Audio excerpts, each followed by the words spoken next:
can hold my hand, we can play in the graveyard, dream about joining in. Hello everyone, it is Esther here and I'm walking up the stairs.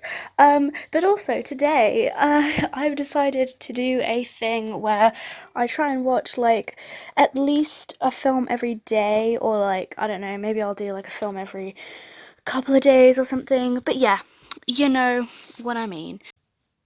So since I'm at home all the time, I've been watching a lot of films, so I thought, why not talk about these films in like more detail than just my sort of like monthly wrap-ups, which I haven't posted in a while. So, yeah, I've been watching a lot of films recently because I've been at home all the time because of all of this shit that's happening.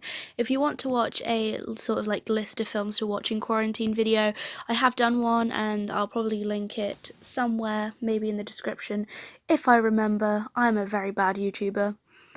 And yeah, so I've been watching a lot of films, and I was looking through Pinterest the other day, and I saw this thing. It was like a movie challenge of films to watch in like a whole year, and knowing me, I'm definitely going to watch more than this amount this year, and at least, because I'm aiming to watch at least 200, maybe more. 250 is like a good goal, I think.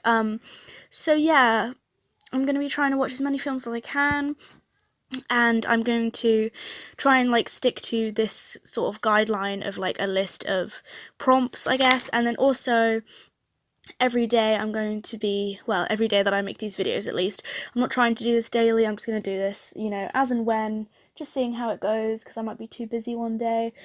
But yeah, and then also I'm going to be answering questions. So I think I'm not going to bother with an introduction. I'm just going to get started. I'm not going to post this video by itself, I mean. I'm just going to get started and talk about a film that I watched recently. So let me check this little list that I have. I'm going to choose the one that I watched like the furthest away ago. Hopefully that makes sense. I think today I'm going to be talking about Liverleaf, which is a weird like Japanese horror like bullying film. It's like really, really weird. Basically, I've been seeing like edits of this all over Instagram because it looks like really nice. Honestly, any horror movie that's set in snow always looks like aesthetically pleasing because of like the contrast of blood and snow. For example, Crimson Peak, like that was gorgeous. I know it wasn't snow, it was like ash or something, but still beautiful. So basically, this film is about a girl who is being bullied by her entire year group, I suppose. It's set in like a small town, so there's hardly anyone who goes to this school, but all of the kids there bully her, and she doesn't really have any friends except this one guy. And she lives with her family, and they can't really move. They lived in the city or something, and then they moved out into the countryside, so they don't really want to move, and although like they obviously don't want their daughter to be bullied, there's like nothing they can do.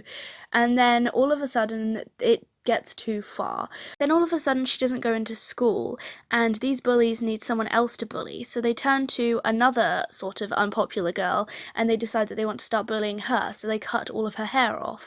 And then she decides something drastic. She is not going to be bullied by them because she is going to take it to the next level, and she is going to kill her. Now, she says this plan out loud in front of everyone, and then all of a sudden, things get fucking weird. So, the original girl, she goes on a date with, like, this boyfriend. I think it's her boyfriend, I don't really know. I think they're just friends. But yeah, she goes on a date with him, sort of, and then she gets back, and her house is on fire, and all of her family members are dead. And that's basically when the film starts to go fucking mental. Basically, the rest of the film is about her revenge. I'm not going to be talking about it in too much detail because I think this film is definitely worth watching. It is super weird. Like a lot of Japanese horror films, it's quite slow paced and then it just goes mental. But with this one, I feel like it's not as like geniusly created, such as like a Sion Sono film. I don't know if that's how you pronounce his name, but he is like a very like visionary Japanese horror director. He made Tag, he made Suicide Circle, Cold Fish, X-Tay, which is like a it's but called like hair extensions or something. He's made so many really good films, and unlike those where it's got like a weird like twist at the end or like an unanswered ending, this sort of just ends in complete destruction, and it's just a lot of revenge and murder and death, and it's mental. It's absolutely insane. And it's got kind of mixed reviews. It's not very well rated, but honestly, if you're looking for a really, really weird horror movie to watch, it's quite disturbing and disgusting, by the way, because obviously there's like children getting killed and like, oh, it's just really, really horrible. Yeah, I think it's definitely worth watching, even though it's horrific.